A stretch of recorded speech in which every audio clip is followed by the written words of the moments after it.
আমি বুঝি না ছেলেমেয়েরা কেন শাক সবজি খেতে চায় না।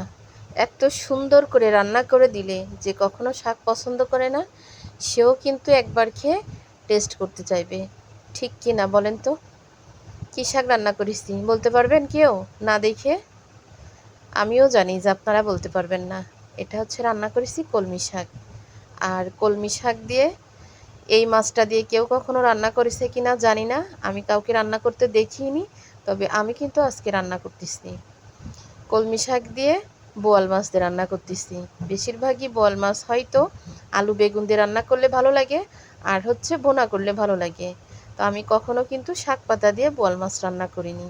তো আজকে আমি বোয়াল মাছটা কিন্তু কলমি শাক দিয়ে রান্না করতেছি।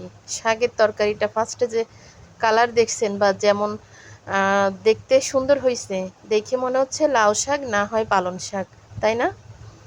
তো আমি হচ্ছে কলমি শাক ভাজির থেকে আমার কাছে মনে হয় রান্না করলেই বেশি ভালো লাগে। তারপরে কথা আছে কি, একগুলা শাক আছে কলমি শাক একদম মুড়ানো মুড়ানো আগা থাকে, ওগুলা রান্না করলে ভালো লাগে না, ওগুলা হচ্ছে ভাজি করলে ভালো লাগে। আর এই পাতা টাইপের যে কলমি শাকগুলা থাকে, আমার কাছে মনে হয় এই কলমি শাক যে কোনো মাছ দিয়ে রান্না করলে কিন্তু অনেক মজা লাগে। কিন্তু রান্না করার ভিতরেও ধরন আছে, শুধু রান্না করলে যে বলবেন যে ভালো লাগেনি তা না।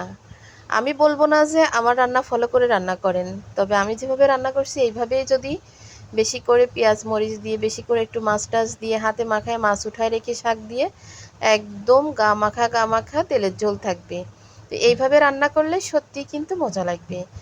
তো শাক পাতা রান্না করতে গেলে সবসময় একটু পেঁয়াজ মরিচ বেশি দিতে হয়, একটু বেশি মানে একটু বেশিই দিতে হয়। আমি এখানে 5টা পেঁয়াজ দিছি, একটা রসুন দিছি, আর হচ্ছে যতটুকু আমরা ঝাল খাবো ততটুকু ঝাল দিছি। আর শাকগুলা দেখেন, এগুলা কিন্তু পাতা কলমি শাক, আর একগুলো আছে পাতা ছাড়া শুধু আগা কলমি শাক। ওইগুলা রান্না করলে ভালো লাগে না, ওগুলা